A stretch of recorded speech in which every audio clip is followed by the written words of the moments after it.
오래간만에 또 뵙습니다. 이렇게 북클럽 하나님 말씀을 이렇게 깨닫는다는 것은 굉장한 즐거움과 기쁨이 있는 거죠.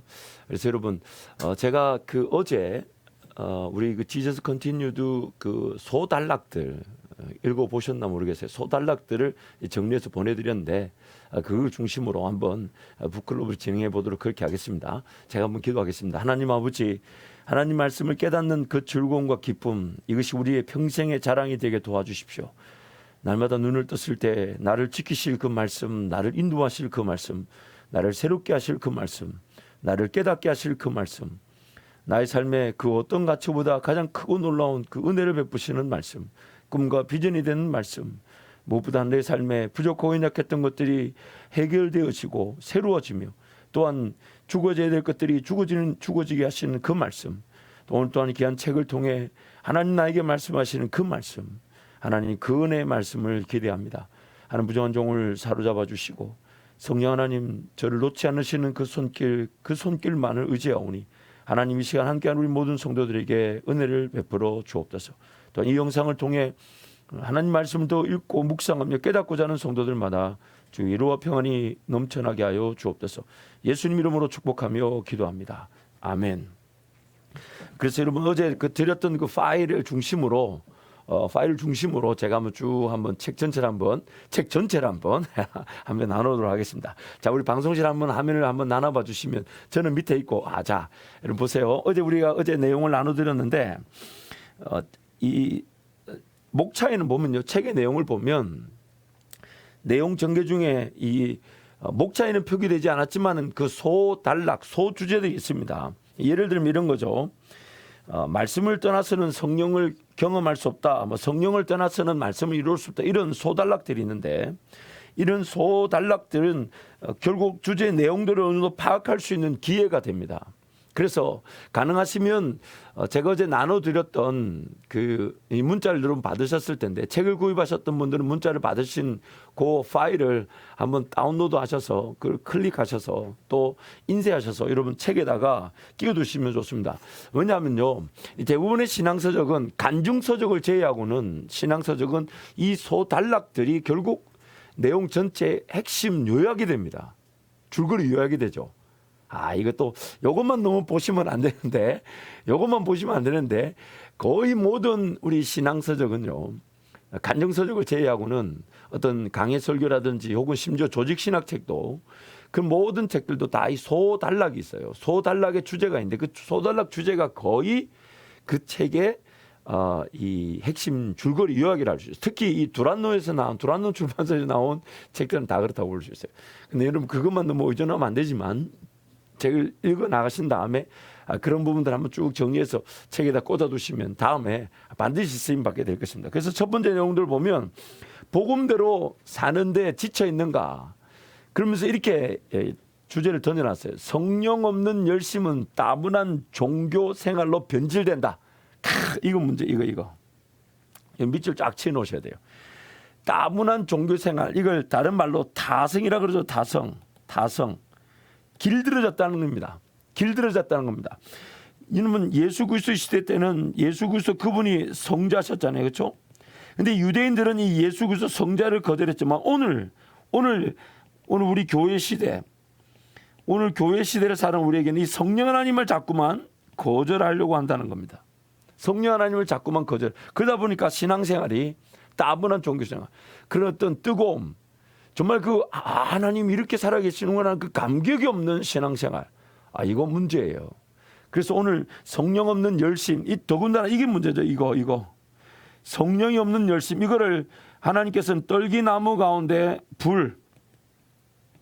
이 모세를 이렇게 만나 주셨죠. 그렇죠? 떨기나무에 불은 붙었지만은 떨기나무가 타지 않는 겁니다. 이 성령 없는 열심은 나를 태우는 겁니다.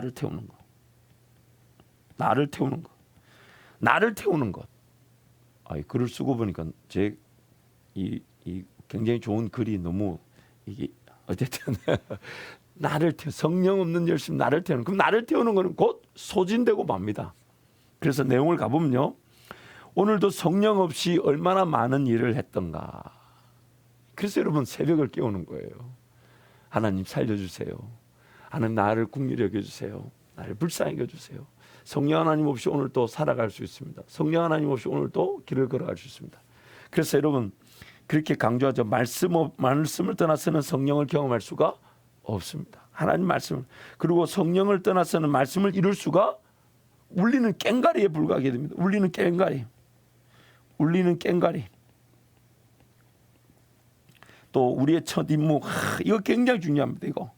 여러분 이거 좀 빨간색을 착착착착착 좀 더 쳐놓으세요. 이 울리는 꽹과리에 불과합니다. 그리고 아무것도 하지 마라. 이게 굉장히 중요합니다. 무조건 하나님을 기다려야 됩니다. 기다리지 않으면 안 되는데 뭔가 성령 하나님을 의지하지 않고서 길을 걸어갈 수 있는 게 우리의 연약함이죠. 그 뭘 자꾸 시도하려고 해요. 근데 성령 하나님 그분의 인도하심, 그분의 뜻, 그분의 능력, 그분의 방법, 그분의 지혜가 없이 뭘 하고자 하는 것 자체가 이 문제예요. 그래서 누가복음 24장 말씀을 그렇게 이 책에서 인용하고 있죠. 누가복음 24장 49절 보면 볼지어다 내가 내 아버지께서 약속하신 것을 너희에게 보내리니 너희는 위로부터 능력으로 입혀질 때까지 이 성에 머물라. 성령 하나님 임할 때까지 아무것도 하지 말라는 거예요. 아무것도 하지 말라. 제발 좀 아무것도 하지 마라.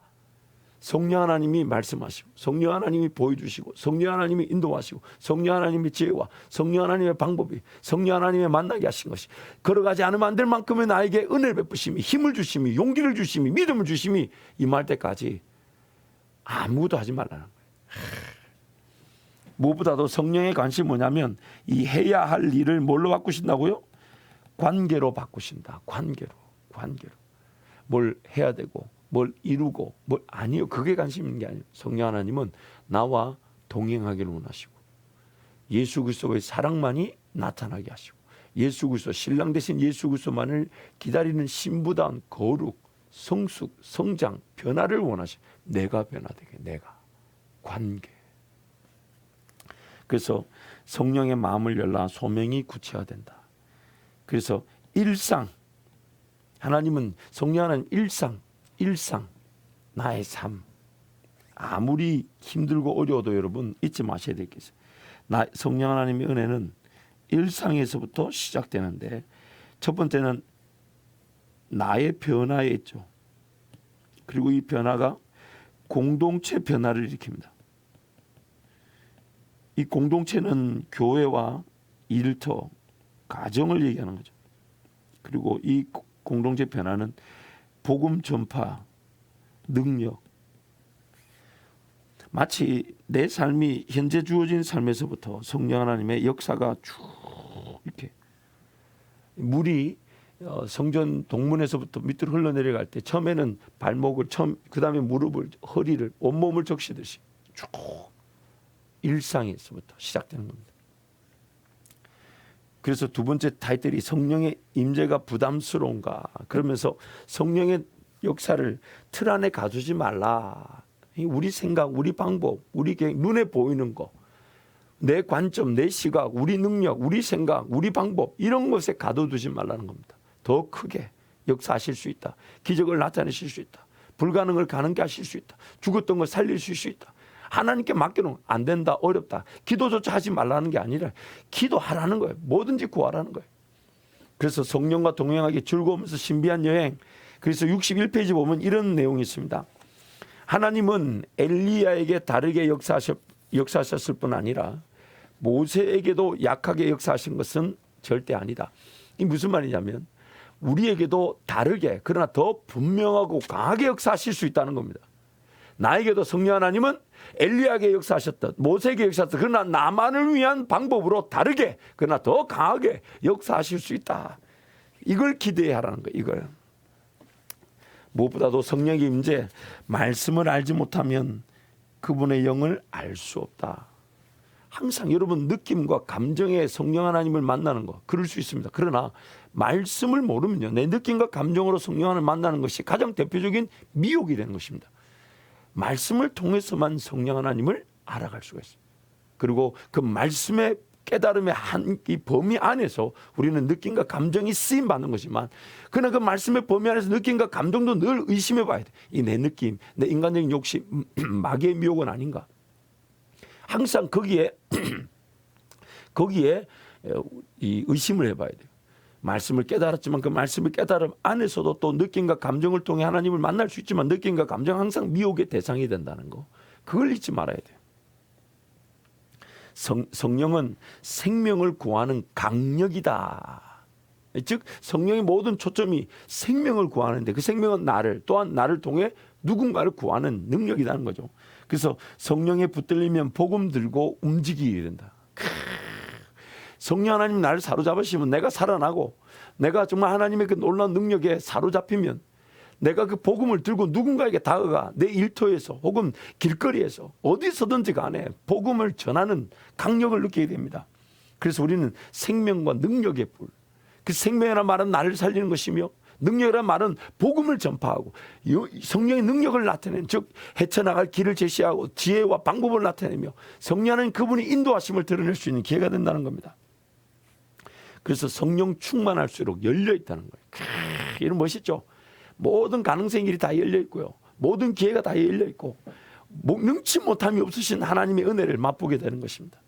그래서 증인의 사명을 위해 성령이 오셨다. 여러분 이거 밑줄 두 번 탁탁탁 끊으셔. 증인의 사명을 위해 성령이 오셨다. 그래서 복음 전도를 도우신다. 하나님 말씀을 전하게 하신다. 이거 분명히 이 능력이라는 건 복음 전파거든요. 나에게는 생명을 주시고 나에게 생명을 주신 것이 복음 전파의 능력으로 나타난다는 겁니다. 하지만 나는 복음 전할 자신이 없다? 여러분 잊지 마세요. 전도는요 영적 은사만이 아닙니다. 예수를 믿은 모든 사람들은 다 복음을 전하기, 단지 누구처럼 그렇게 자신 있게 뜨겁게 혹은 지혜롭게 전하지 못할 수는 있어요. 이 전도에도 은사를 가진 사람이 있지만 그러나 분명히 모든 사람은 복음을 통해 열매를 맺게 되는데 그것이 바로 복음 전파입니다. 누굴 가슴에 품고 기도하며. 그래서 평생에 한 명을 전도해도 모든 사람은 다 그 복음 전파의 기회를 가지고 있습니다. 그래서 전도는 내 영적 은사가 아니다 이렇게 말하면 안 된다는 거예요. 은사를 특별히 가진 사람도 있지만 모든 복음 전파, 복음은 능력은 생명은 나를 살릴 뿐만 아니라 내가 누군가에게 복음을 전할 열매를 맺게 하신다는 거죠. 그래서 삶으로만 전도한다. 이런 말이 무슨 말이냐면요. 85페이지에 보면 이런 말이 있어요. 복음의 본질은 우리가 얼마나 좋은 사람인가를 보여주는 프레젠테이션이 아니라 예수님이 사람들을 구원하기 위해 행하신 일을 선포하는 것이다. 이게 무슨 차이가 있냐면 여러분 그저 묵묵히 내 삶을 보여주는 것이 복음 전파가 아니라는 거예요. 내 삶이 복음 선포의 스피커가 되고 나팔이 되는 겁니다. 단순히 내 삶을 보여준다 아니에요. 내 삶이 보여주는 동에서 복음이 선포될 수 있도록 내 삶이 복음의 전파의 소리를 나타낼 수 있도록 하나님 은혜를 구하게 된다는 겁니다. 이게 굉장히 중요하죠. 그저 묵묵히 살아간다. 여러분 자칫 잘못하면 묵묵히 살아가는 것으로만 끝나서는 안 됩니다. 내 삶이 복음을 전하는 소리가 되어야 됩니다. 선포가 되어야 됩니다. 그것이 어떤 소리일 뿐만 아니라 내 삶 자체가 말하지 않지만 강력한 선포.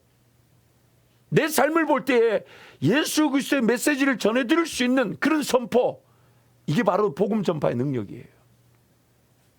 또한 너무 바빠서 전도할 시간이 없다.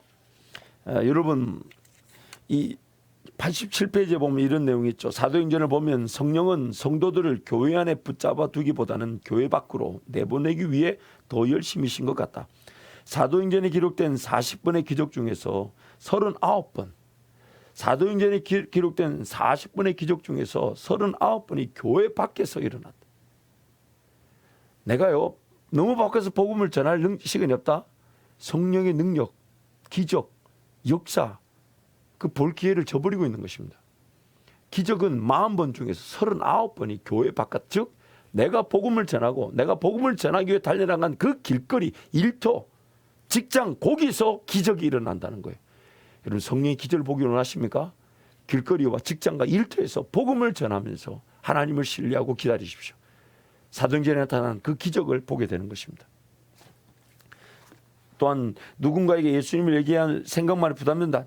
당연히 부담됩니다. 부담되지 않을 수가 없어요. 반드시 부담되는데 그 부담은 즉 내가 기도하며 하나님 은혜를 구할 기회가 되는 것이죠. 그래서 우리도 세상을 향한 하나님 사랑을 품을 수 있다. 이거 잊지 마세요. 나를 통해서도 내 한 사람을 통해 하나님 세상을 품을 수 있도록 인도하십니다. 자, 네 번째, 더 큰 일을 할 것이라는 말의 진실은 무엇인가? 이렇게 얘기하셨죠. 예수께서 우리에게 말씀하시잖아요. 내가 한 일보다 너희는 더 큰 일을 할 것이다. 그 말은 나를 향한 약속입니다. 사도행전 28장은 끝난 게 아니라 지금도 지속되고 있습니다. 누군가 그러더라고요. 사도행전 29장. 글쎄요, 저는 another chapter라고 보지 않아요. 우리는 사도행전 28장 사도 바울의 그 모습이 오늘 우리에게도 이어져. 그래서 우리는 지금도 사도행전 28장을 쓰고 있는 겁니다. 왜냐하면 성경을 더하거나 빼지 말라 그랬으니까. 물론 29장을 얘기한 표현은 사도행전이 지속된다는 얘기를 했겠지만 저는 지금도 사도행전 28장은 쭉 이어져 가고 있는 거예요. 사도 바울이 그 복음을 로마에서 복음을 전하는 그 모습을 오늘 우리의 삶에서도 복음을 전하고 있는 모습으로 이어져 가고 있는 것이죠. 그래서 우리를 통해 예수님의 사역은 계속됩니다. 이 책의 제목이 뭐죠? Jesus Continued. 또 평범한 순종을 통해 생명을 살리신다. 여러분 잊지 마세요. 그래서 그 이런 얘기, 기적은 오늘도 여전히 계속. 여러분 지금 나는 하나님 나한테는 순종의 기회를 주실 때 내가 충분히 순종할 수 있는 것을 말씀하시죠. 근데 그 순종 굉장히 평범해 보일 수 있어요. 근데 그 평범해 보이는 것이 쭉 성령 하나님과 동행을 통해 나도 모르는 기적의 기반이 됩니다. 그러나 오늘 내가 감당할 수 있는 나에게만 주시는 그 평범한 순종, 오늘 내가 1,000원을 아낀다든지 혹은 한 30분 시간을 더 아껴서 주님께 내어드려 기도한다든지 복음을 전한다든지, 그러나 충분히 할 수 있는 그 순종이 없으면 기적도 나타나지 않습니다. 그래서 기적은 오늘도 여전히 계속된다. 즉 평범한 일상이 기적의 자리에 이르게 하는 한 걸음 한 걸음이 되고 있는 겁니다. 그래서 신앙 추억 놀이만 하고 있지 마라. 이 무슨 말이냐면 예전에 그 어려웠을 때 나를 살렸던 하나님, 그런 어떤 크고 놀라운 일들만을 기대하지 말라는 거예요. 지금 순종할 수 있는 평범한 순종에서부터 하나님과 동행할 때 반드시 복음 전파의 기적은 나타나게 되어 있습니다. 특별히 하나님 그분이 역부족이시기 때문에 나를 부르신 게 아니라는 겁니다. 혼자는 역부족이라 당신을 부르신 게 아니다. 이 하나님이 역부족이시기 때문에 나를 부르신 게 아니라는 거예요. 그래서 여러분 118페이지에 보면 이런 말이 있습니다. 하나님은 118페이지에 보면 하나님은 그분을 도와 세상을 구할 조력자를 찾으시는 게 아니다. 애초에 그런 사람을 찾으신 적도 없다. 우리가 복음 전도에 힘쓸 필요가 없다거나 이웃에게 베풀 필요가 없다는 말은 아니다. 다만 하나님이 그분의 부족한 부분을 채워줄 사람을 찾고 계신 것이 아니라는 말이다. 그래서 하나님은 돈도 재능도 시간도 전혀 부족하지 않다. 하나님 우리에게 그분을 위해 세상을 구하라고 명령하신 적이 없다. 하나님 어디까지나 우리를 통해 친히 세상을 구할 테니 따라오라고 명령하셨을 뿐이다. 나와 동행하시기 위해 나를 지으셨고 나와 동행하시기 위해 나를 구원하셨고 나와의 동행을 통해 하나님의 일을 드러내시는 것뿐입니다. 부족한 게 아니에요. 그래서 도움을 구걸하러 오신 게 아닙니다. 그분 힘으로 세상의 굶주림을 채우십니다. 여러분 잊지 마세요. 구약의 그런 대선지서 소선지서를 보세요. 아무도 하나님 음성 듣지 않았어요. 그래서 선지자들에게 뭐라고 얘기하셨어요? 듣든지 안 듣든지 심지어 산들에게 나무들에게 선포하라고 그러셨어요. 하나님은 아무도 하나님을 찾지 않는 중에도 일하실 수 있었고 일하고 계셨어요. 그분 혼자 홀로 세상의 굶주림을 해결하셨던 것입니다. 그래서 하나님 나라의 이름은 내 능력을 발휘하는 게 아니다. 이 125페이지에 보면 이런 말이 있어요. 그래서 우리가 던져야 될 질문은 해야 할 일이 얼마나 많은가가 아니라 하나님이 내게 어떤 특별한 능력을 주셨는가, 나에게 어떤 능력을 주셨는가, 이런 데 관심을. 자칫 잘못하면 하나님 나에게 주신 것이 아닌 내 인간의 실력과 능력을 발휘하려다가 실패하고 넘어지는 경우가 많게 된다는 걸 지금 강조하고 있는 겁니다. 내가 다 하려 하지 않을 때 안식이 온다. 분량에 따라 쓰임 받는데 굉장히 긴장감이 있어요. 하나님 나에게 특별한 능력, 은사를 주셨는데 그걸 모른 채 다른 것으로 하려 할 때 우리는 소진됩니다. 그래서 아까 얘기한 대로 나 자신을 불태우게 되죠. 나 자신을 불태우게 되면서 우리는 탈진하게 됩니다. 그래서 오히려 우리는 하나님 나에게 주신 특별한 은혜, 은사, 장점, 거기에 길을 기울일 때 오히려 하나님을 기뻐하고 즐거워하면서 하나님 일이 감당되는 것입니다. 더군다나 희생의 정도가 아니라 충성이라는 말이 무슨 말이냐면 129페이지에 보면 28페이지, 29페이지 이런 말이 있어요. 누가 더 희생적인지 비교하는 것은 예수님의 뜻이 아니라는 것이다. 예수님은 그저 우리가 받은 일에 순종하는 것을 원하실 뿐이다. 맡은 자들에게 구할 것은 충성이다. 즉 쓸모없는 너무 지나친 욕심이 나를 희생하게 만들 수 있다는 거예요. 나에게 맡겨진 것에 내가 충성을 다하라는 얘기인데, 그래서 129페이지에 보니까 그는 다가오는 십자가를 피하는 것도 잘못이지만 스스로 십자가를 찾아가는 것도 잘못이라는 말로 대답을 대신했다. 무엇이든 충직함, 즉 나에게 맡겨진 것에 최선을 다하라는 것인데, 나에게 맡겨진 것이 무엇인지 모른 채 그저 최선을 다하는 것은 십자가를 회피하는 것 못지않게 십자가를 찾아가려는 인간적인 욕심에 쓰러지고 넘어지게 된다는 겁니다. 그래서 희생의 정도가 아니라 충성이 핵심이 되는 겁니다. 무엇보다 적극적으로 기다려라. 예수님께서 날 동안 어떤 일을 하기를 원하실까 늘 물어라. 그렇게 우리에게 제안하고 있죠. 여섯 번째는 감사와 항복으로 성령을 기다리라. 어떻게 하라고요? 두 가지, 감사와 항복. 나에게 베푸신 은혜, 지금 나와 함께 하신 은혜 감사로 내 인생을 맡겨드렸는가? 완전히 다 맡겼는가? 그리고 십자가로 부르시고 나서 세상으로 보내신다. 내가 먼저 하나님 은혜에 감사할 줄 알고 내가 하나님이면 충분할 줄 알면 그제서야 우리는 세상에 나갈 준비가 된다는 거죠. 매일같이 삶을 산재 제물로 드리라. 하나님께 맡겨놓으라는 겁니다. 그러면서 다음 페이지를 그냥 넘기지 말라라고 얘기하면서 이 무슨 얘기냐면요. 이 153페이지에 보면 빈칸 꿈을 적어보라. 기도 제목을 적으라는 칸이 있어요. 여러분 적어보셨을 텐데 저도 적어본 게 있습니다. 한번 제가 짧게 제 거를 한번 읽어드릴게요.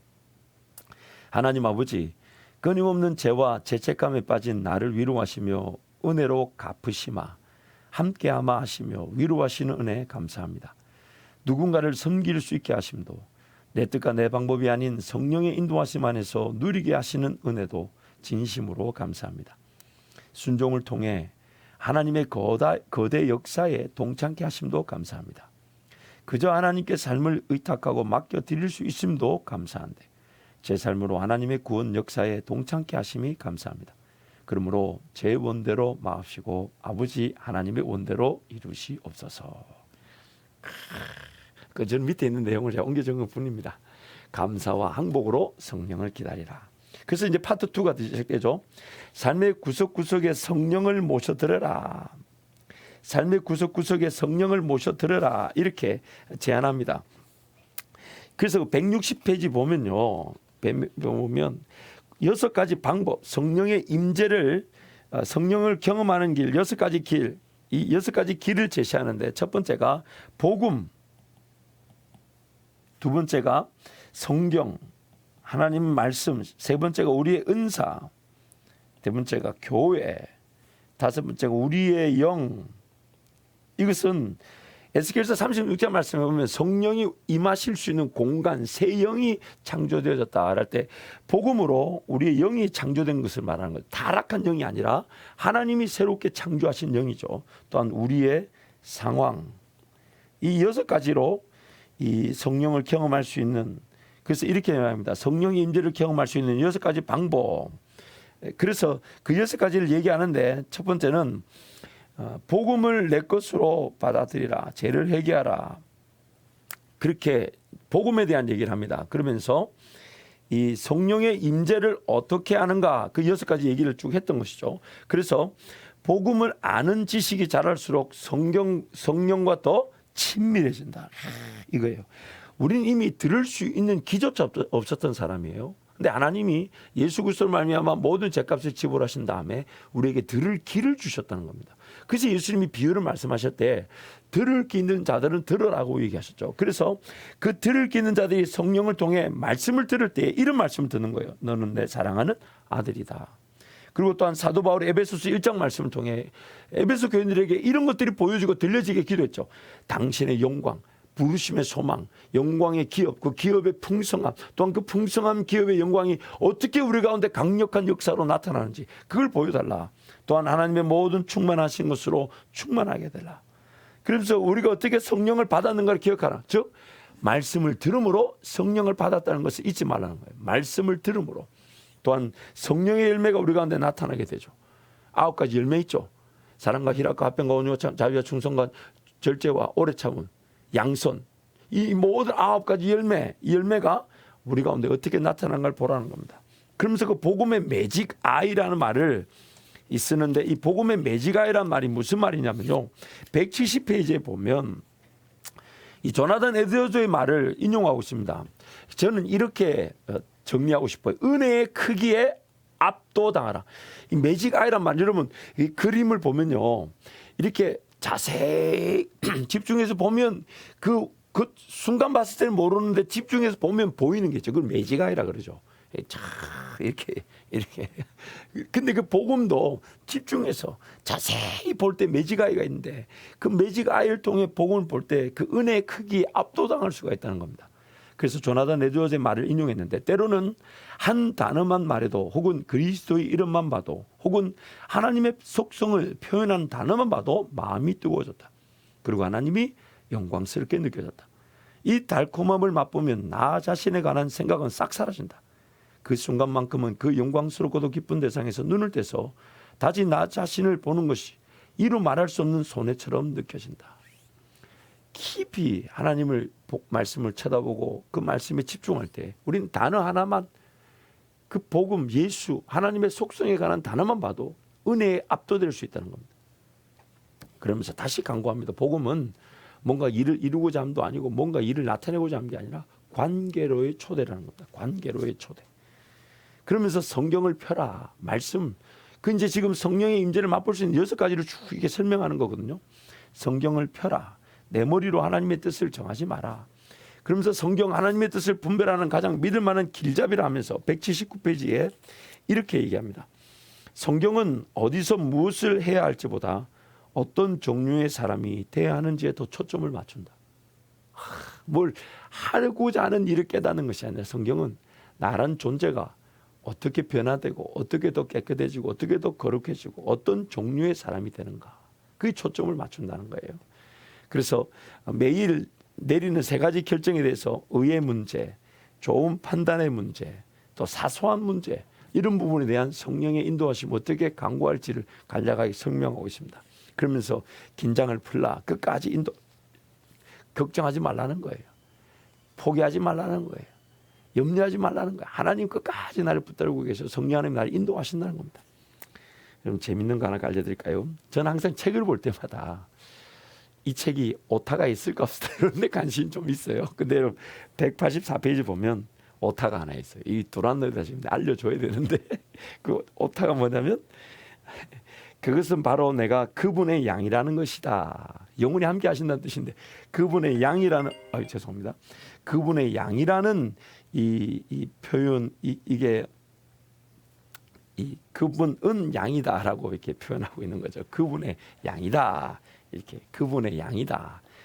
그분은 양이다. 이렇게 오타가 하나 있어요. 재밌어요. 자, 3번째 좀 빨리 진행할게요. 은사를 찾는 수고를 하라. 성령 임재를 맛볼 수 있기 위해서는 은사를 통해 일하신다 썼으니까, 그래서 은사를 찾는 수고, 그리고 은사를 찾으면 부지런히 쓰라는 겁니다. 모든 신자가 기름 부음을 받았다. 몸의 지체를 부름을 받았으니까 은사가 반드시 있습니다. 그래서 영적 은사를 발견하는 기본 원칙이 다른 사람들보다 더 효과적인, 내가 더 효과적으로 할 수 있는 거, 그다음에 모든 신자에게 주신 명령에 순종할 때 은사를 발견하게 되는데, 능력과 흥미와 인정, 이 3가지 기준, 능력과 흥미와 인정이 만나는 지점을 찾으라. 내가 할 수 있고, 내가 재밌고, 또한 인정을 받을 수 있는 일. 내가 할 수 있고, 내가 재밌고, 또한 다른 사람들이 인정해 주는 그 지점을 찾으라는 거예요. 그리고 자기만의 인생 경험에서 나온다는 겁니다. 또 직업적인 능력을 통해서도 성령의 능력을 가늠할 수 있다. 그렇게 얘기하죠. 그래서 복음 전도를 위해 내 직업을 어떻게 쓰시는가, 직업 현장에서도 은사가 발휘될 수 있다는 겁니다. 또 어디서부터 시작해야 될까? 그래서 이 부분을 항상 지금 있는 자리에서부터, 지금 있는 삶의 자리, 가정, 직업 자리에서 시작하라는 겁니다. 그것이 가장 중요한 거죠. 그래서 은사를 부지런히 찾고 은사를 발견하면 쓰라는 겁니다. 자, 4번째, 성령의 말하게 하심을 따르라. 즉 교회를 세우라는 겁니다. 이 중요해요. 왜냐하면 은사는요, 물론 직장과 직업과 일터의 자리에서도 나올 수 있지만 은사의 목적은 교회를 세우기 위한 거거든요. 그래서 여러분 이렇게 설교를 듣다가 내게 주신 말씀이라 느낀 적 있으시죠? 그럴 때 왜요? 교회 공동체 안에서 나에게 말씀하시는 것이 성령의 음성으로 들려지는 겁니다. 그래서 여러분 우리 현장 예배가 중요한 거예요. 갑자기 누군가를 위해 구체적으로 기도하정인가? 이게 바로 성령의 은사고 성령이 말하게 하시면 교회를 세우는데 나에게 주시는 성령 임재를 경험할 수 있는 방법이죠. 그러나 이런 모든 예언은 반드시 분별해야 합니다. 이 중요합니다. 그냥 왜냐하면 사람이 전하기 때문에 온전하지 않는 사람, 온전하지 않은 내가 온전한 하나님 말씀을 제대로 들을 수가 없다는 거예요. 항상 분별해야 합니다. 그러나 지나친 경계는 금물이다. 예언이 온전하지 못한 사람을 통해 전해진다는 이유로 지나치게 경계하고 거절해서는 안 됩니다. 그래서 성경에 없는 말을 성령이 받았다고 생각될 때는 이 세 가지 기준, 확신을 들더라도 하나님의 권위를 부여하지 말고 예언은 성경과 연결될 때 강력한 힘을 발휘하며 교회를 세우고 복음 전파, 이게 제일 중요해요.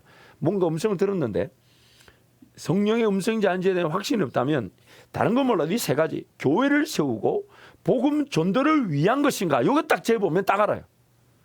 내 개인을 위한 은사는 존재하지 않습니다. 나를 위로하고 격려할 때는 의심의 여지가 없습니다.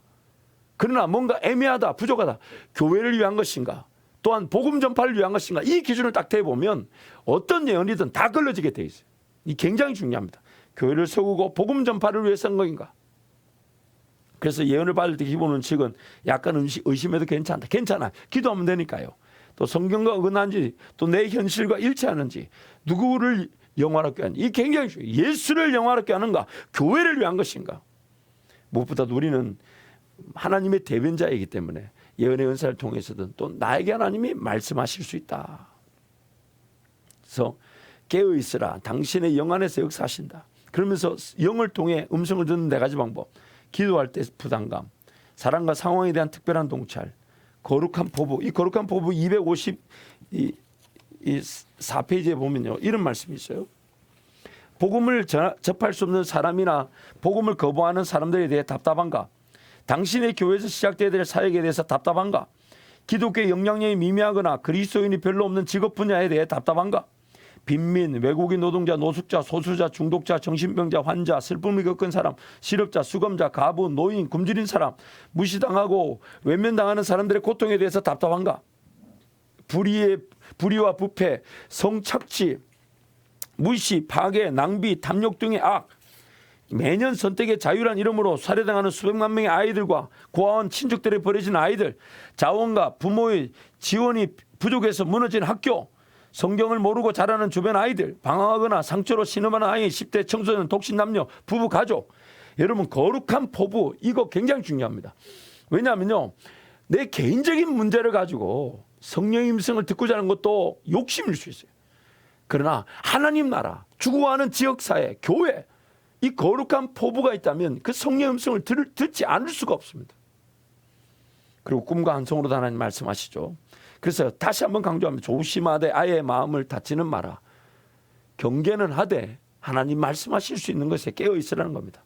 그리고 이거 계속 성령편에 대해서 이거 강조하고 있죠. 하나님을 위해서가 아니라 하나님과 함께 한다. 굉장히 중요합니다. 그래서 260페이지 이렇게 얘기합니다. 그리스도의 삶은 하나님을 위해서 사는 것이 아니라 하나님과 함께하는 삶입니다. 내가 뭔가 하나님을 위해서 일한다, 하나님을 위해서 산다. 여러분, 그거 자체가 오해를 틀린 말은 아닌데 오해를 만들 수 있다는 거예요. 하나님과 함께하는 삶인가? 이게 굉장히 중요하다는 거예요. 그래서 여섯 번째, 이끄심을 신뢰하라. 어떤 때는 열려있는 문이 있을 수 있고 어떤 때는 닫혀있는 문이 있을 수 있는데 자유하라는 거예요. 인간의 해성은 절대적이지 않다 보니까 늘 열려있는데 닫힌 문일 수 있어요. 닫혀있는데 열린 문일 수 있어요. 그래서 상황을 통해 인도하신다는 걸 기억하고 장애물이 있다고 해서 꼭 닫힌 것이 아니다. 요거. 그다음에 문이 열린다고 해서 다 하나님의 뜻이 아닐 수 있다. 요걸 기억하라는 거예요. 항상 다 이해할 수 없음을 인정하라. 단순히 상황에 반응하는 것 그 이상이다. 이게 무슨 말이냐면 내 상황이 열려있다 해서 열린 것이 아닐 수 있다는 거예요. 닫혀있다 해서 닫힌 게 아닐 수 있다는 거예요. 그 상황 자체에 얽매이지 말라는 겁니다. 그러면서 우리의 악한 성태도 쓰시다. 이거 참 이 오해하기 쉬운데 273페이지에 보면요, 이런 말이 있어요. 요셉은요, 형들의 악한 선택에 따라 종으로 팔려갔지만 국무총리가 되었죠. 그러므로 악한 선택. 그러나 한 가지 여러분 단서를 좀 달고 싶어요. 하나님, 내가 그 악한 선택을 하지 않도록 도와주십시오.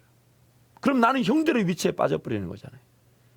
내가 속한 공동체 혹은 가정에서 악한 선택이 일어날 수 있습니다. 그러나 하나님 그 악한 선택에서도 내 삶을 이끄셔서 영광을 받으실 수 있지만 내가 그 악한 선택을 하지 않도록 이거 굉장히 중요해요. 내가 그 악한 선택을 하지 않도록. 악한 선택의 자리에서도 일하실 수 있지만 내가 그 악한 선택을 하지 않게 도와주십시오. 그리고 여러분 삶을 자주 점검하라. 늘 깨어 기도하면서 내가 뭔가 놓친 게 있지 않을까, 내가 뭔가 느슨해져 있는 것은 아닐까, 그러면서 끝까지 신뢰하라는 겁니다. 그래서 이제 파트 3로 갑니다. 오늘부터 당신이 기도 자리를 사수하라. 기도할 때 성령이 우리를 뒤흔들고 우리를 통해 복음으로 세상이 뒤흔들다. 그래서 빈들에서 가장 중요한 일을 시작하신다. 잊지 마세요. 빈들이란 말이 무슨 말입니까? 아무도 없는 곳, 즉 하나님과 나와의 관계, 하나님과 나만의 관계. 그래서 때로 외롭고 처절하고 창피한 상황을 허락하실 때가 있습니다. 그래서 292페이지 보면 이렇게 얘기합니다. 왜 하나님은 때로 외롭고 처절하고 창피한 상황을 허락하실까? 저자는 이렇게 얘기해요. 나도 답을 다 알지 못한다. 그러나 한 가지 분명한 것은 그 시간을 통해 하나님 우리에게 보이는 것이 아닌 믿음으로 사는 법을 알려주기를 원하신다. 그런 상황을 주신 이유가 보이는 것이 아닌 믿음으로 살아가는 방법을 알려주기를 원하신다는 거예요.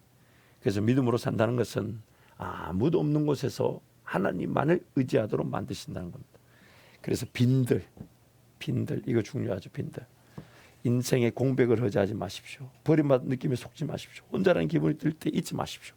하나님이 나를 붙들고 계십니다. 하나님이 나를 붙들고 계십니다. 믿음으로 구하고 기본에 충실하라. 이러면 잊지 마세요. 기본에 충실하라. 기본에 충실하라. 그저 오늘 일상 하나님 의지하고 기도하며 깨어있고 주님도 바라보는 거, 주님도 의지하는 거. 그래서 부흥은요, 성령의 일상적인 역사가 증폭되는 것이다.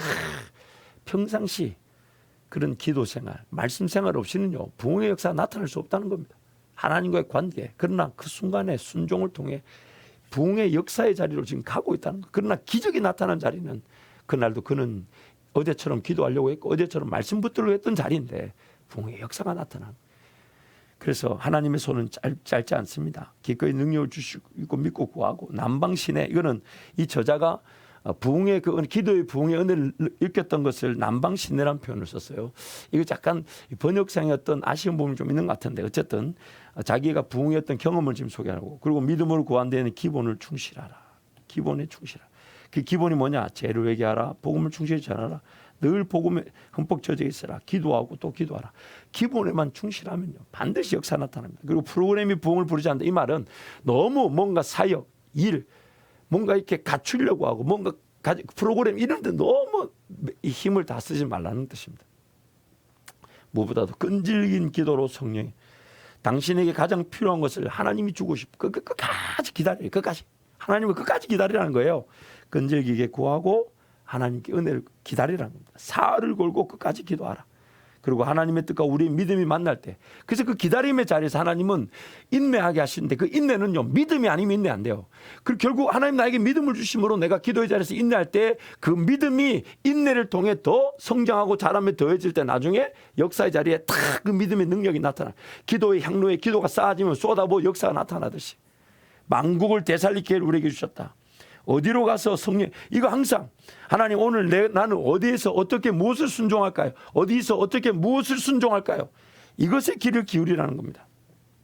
무엇보다도 우리의 힘은 기도의 영, 성령의 영, 기도를 통해 성령의 능력이 있다는 겁니다. 그래서 성령 충만으로 복음을 어지럽게 하라.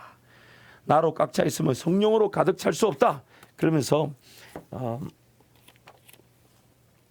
이 302페이지에 보면 죄송합니다. 352페이지에 보면 이런 말이 있어요.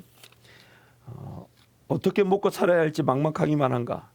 사람들의 관계에 약해서 외로움과 사별했는가? 누구보다 결혼을 원하는데 노처녀로 늙어가고 있는가? 믿음이 약한가? 유혹에 약한가? 부모나 배우자로서 부족함을 느끼는가? 하나님이 당신을 무기력하게 만드셨는가? 당연히 받아야 될 특권을 거절당했는가? 이 모든 약점은 하나님의 능력에 기대라는, 의지하라는 초대의 메시지다. 그래서 나로 꽉 차 있다 보니까 이런 것들이 막 느껴지니까 지금 하나님 의지하라. 그래서 성령의 능력으로만 우리 삶은 설명이 될 수가 있습니다. 성령의 능력으로만. 여러분 오늘 이 제가 지금 지저스 컨티뉴드 이 귀한 책을 통해서 짧게 말씀을 나눠봤는데요. 여러분 잊지 마세요. 성령 하나님은 지금도 우리 가운데 함께하고 계십니다. 그래서 예수 그리스도 그분이 드러나며, 그래서 요한복음 14장에 이런 말씀이 있죠. 성령 그가 보혜사 그가 우리에게 오시면, 예수님이 말씀하신 말이에요. 성령 그가 우리에게 보혜사 오시면 예수께서 우리에게 말씀하신 게 모든 것을 다 기억나게 하시고 모든 것을 가르쳐 주실 것이다. 예수께서 우리에게 말씀하신 걸 다 기억나게 하시고 예수께서 이렇게 모든 것들을, 성령께서 모든 것들을 우리에게 가르쳐 주신다. 그래서 이 성령은 예수 그리스도의 영이십니다. 그래서 이 책이 Jesus Continue. 그래서 우리가 사는 것이 아니라 예수가 사는 것인데, 성령 하나님은 예수만이 드러나도록 우리 가운데 도와주시는 것입니다. 여러분 이 북클럽을 통해서 더 많은 하나님을 더 경험하길 바랍니다. 사실 지금 5월달은 이 5월 마지막 주가요, 우리 교회력으로 성령 강림주의를 지킵니다. 물론 제가 그런 절기력을 무시하겠다는 게 아니라, 그래서 이 지저스 컨티뉴 성령의 책을 좀 더 살펴보고 성령 강림 주일에 그 은혜를 사모했던 것인데, 또 앞으로 여러분 책을 또 소개시켜 드릴 것입니다만은 이 신앙서적을 통해서 하나님을 더 알아가고 하나님 말씀을 더 깨달아갈 것입니다. 더 풍성한 은혜가 나누어지기를 축복하고 우리 북클럽에 있는 멤버들 더 강화되어지기를 축복합니다. 제가 기도가 마치겠습니다. 하나님 아버지, 은혜와 사랑을 진심으로 감사합니다. 하나님, 귀한 말씀을 더 깨닫기를 원합니다.